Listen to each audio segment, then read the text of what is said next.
Olá, sejam muito bem-vindos a mais um Histórias da Bola. Eu sou a Carol Alvarez e aqui comigo está o melhor contador de resenhas do futebol, João Carlos de Freitas. Tudo bem, João? Oi, Carol. Bom dia, boa tarde, boa noite, né? Ou melhor, você forçou, é melhor, né? É o melhor, nós The temos o best, né? melhor. Aí eu sou obrigado a falar que você é a melhor apresentadora Ah, de obrigada. podcast aqui. Aí nós vamos ficar nessa frescura pra lá e pra João, a cá. gente tem que ser os nossos fãs, depois a gente arruma Pô, outros. se a gente não gostar de nós, quem é que vai gostar? Exatamente. Não, tá certinho, concordo com você. É exatamente isso. E E hoje? hoje nós vamos viajar, hein, Carol? Hoje nós vamos lá para a década de 60, né? Acho que você deve saber tudo já da década de Ah, eu tô 60. aprendendo porque bastante.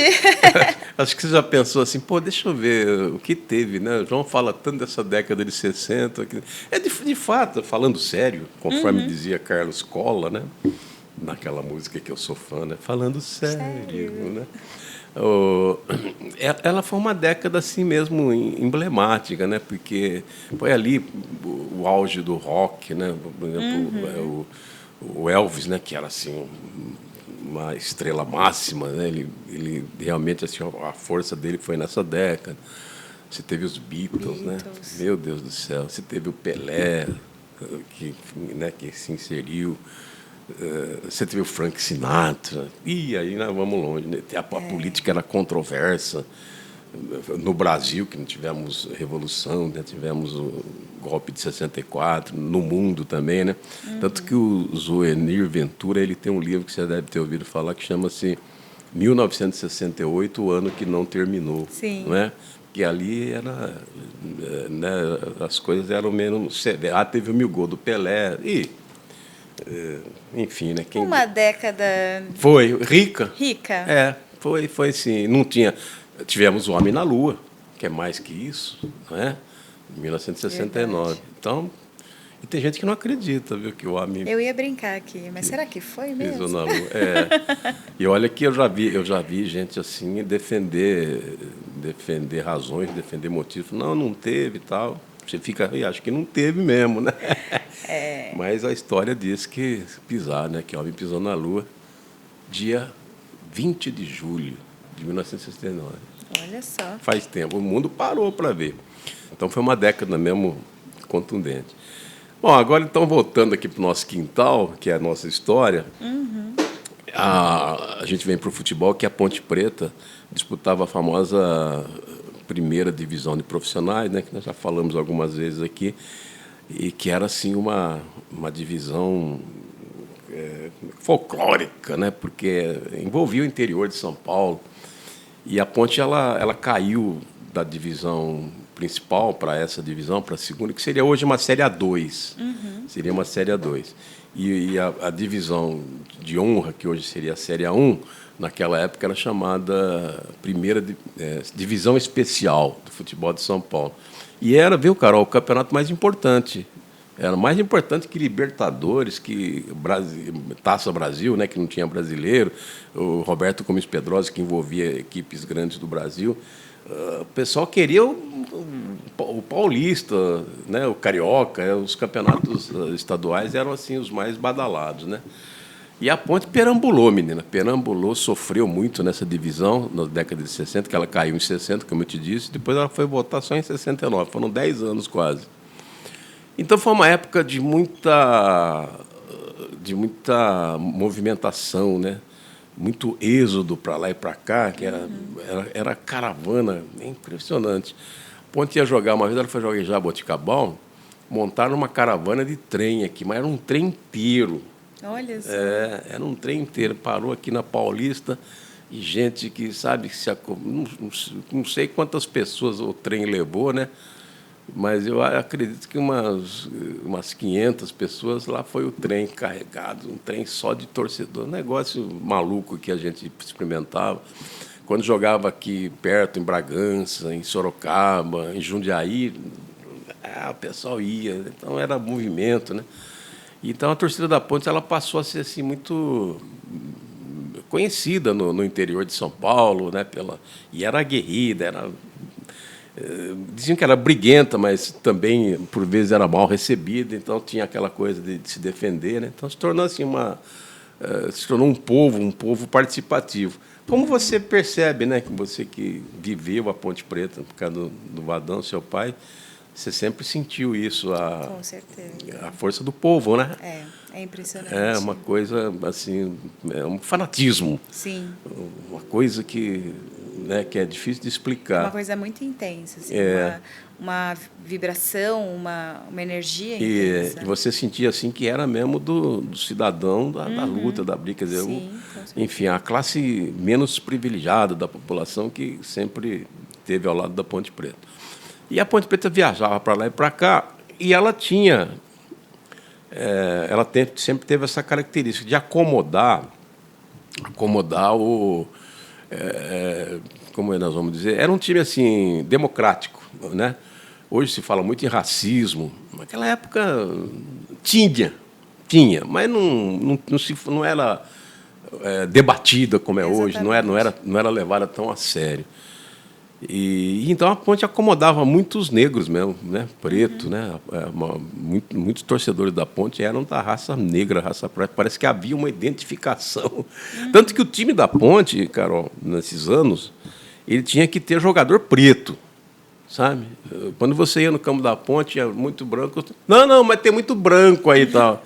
Ela tinha essa proximidade, né? Essa afinidade, né, com a camada mais sofrida e também com os pretos, com os negros. Tinha muito disso a Ponte. E a torcida, no seio da torcida, tinham 5 pretos que eram destacados, né, porque eram uma espécie de seguranças da Ponte. Eles eram, né, e tudo bom de briga. Geralmente viajavam com a torcida, né? E quando eles estavam juntos, a torcida parece que se sentia até segura. Acho que ficavam mais segura com esse quinteto do que com a polícia, porque eles realmente atuavam. Era o Maurinho. O Maurinho era aqui da Vila Industrial, pertinho da gente aqui, jogava aqui no campo da Polícia Militar, pertinho de onde nós estamos. Atrás ele tinha um campo de futebol, né, amador, era do Paulista aqui da Vila Industrial. E o Maurinho jogava no Paulista, né, que tinha um treinadorzinho, tinha 1,5 m de altura, quase, chamava Mingota, era um pretinho também, né, muito famoso. E o Maurinho era jogador, né, jogava na várzea, apitava jogos e gostava de carnaval, o Maurinho. O Maurinho foi uma figura assim em Campinas muito destacada, muito folclórica. E ele não escondia que ele era homossexual, né? E tanto que no colóquio, assim, na popular, ele era conhecido por Maurinho Bicha. É o Maurinho Bicha. E para ele, tudo bem, entendeu? Ele não fazia nenhuma questão. Só que nunca vi brigar como, né, o tanto que brigava. Então, olha que característica, olha que riqueza, né, que tinha de história humana, né, no caso. Então, tinha o Maurinho, o Brandão, que era também um crioulo bem apessoado. O Brandão, acho que você conheceu, que ele trabalhou na Ponte depois. Trabalhou com seu pai, o Brandão, né? Era fortão. Sabe, tal. Posso ter visto, de fato, mas eu não me lembro. Muito conhecido, folclórico em Campinas. Era um deles, tinha o Brandão. Tinha o Golê, que era um mirradinho, assim, mas andava junto. Sabia, habilidoso também no confronto, assim. Goleiro Chita, chamado Chita, outro também, né, que ele era falante e promovia assim quase que uma integração do grupo, né? E o Jaguari, eram 5. O Jaguari era um preto rico, viu, assim, para a época, né? E ele andava com os caras, né? Era bem de vida, era empresário, assim, conseguia ter uma vida, porque é só a gente, né, ir buscar tal. Os pretos sempre tiveram dificuldade, né? Sempre. Sempre foram marginalizados, né? Sempre, né? É uma coisa, já vem lá da escravidão, aquelas coisas todas, e sempre tiveram dificuldade, né? Hoje existem as políticas, hoje existem as atitudes tal, que todos nós acompanhamos. Mas, geralmente, a classe preta era a menos privilegiada da população. E o Jaguari era uma exceção, né? Mas a convivência dele era com os caras, né? Você nunca via o Jaguari no meio da elite, não. Sempre via ele. E ele é quem pagava as despesas, né? Porque ia daqui, ia dali. Muito bem. E numa desses movimentos, a Ponte foi jogar em São Carlos. E ali São Carlos sempre foi complicado, sempre teve briga, sabe? Não era fácil. Não sei porque o torcedor de São Carlos era bravo, ele gostava mesmo do confronto, né? E aí a torcida da Ponte chegou, era um jogo assim importante, né? Mas um jogo de decorrer de campeonato. Mas a torcida ia, menina, a torcida ia. E o campo lá é um campo, né, de dimensões pequenas. Cabe o quê lá no campo de São Carlos? Deve caber umas 10 mil pessoas. E a torcida da Ponte era um jogo do domingo à tarde. A torcida da Ponte a maioria tinha chegado e já tinha ocupado lá o lado das Gerais. E desse outro lado aqui ficava a torcida do São Carlos. Era São Carlos Clube, porque depois foi mudando, São Carlense. Naquela época era São Carlos Clube. Muito bem. Aí, pouco antes do jogo, chega o quinteto. Chegaram depois, né? Porque eles vinham no carro do Jaguari. Todo mundo vinha de ônibus, trem, né? Ia de trem, ônibus, mas esse quinteto... Era exclusivo. Eles tinham essa prerrogativa. Viajavam nos automóveis confortáveis do Jaguari, que era... Aí chegaram 5, chegaram um pouco mais tarde e foram entrando, né?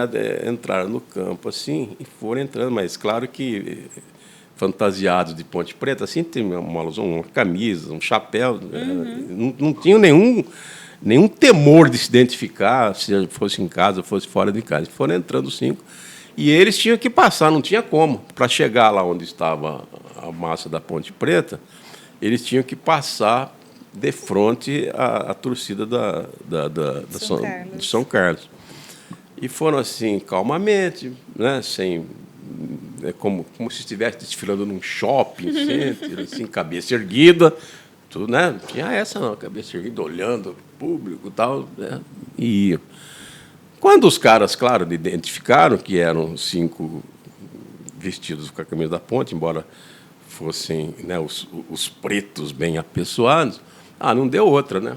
Não deu outra. Aí começou a torcida lá. Aê, Campineiro! Aê, não sei o que lá. Aê, Campineiro viado!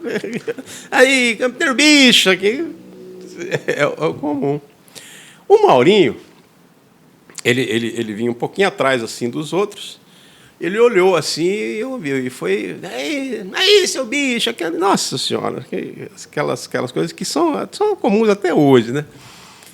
E ele foi encarando. Chegou bem no meio assim, né, da arquibancada, só tinha torcida da São Carlense.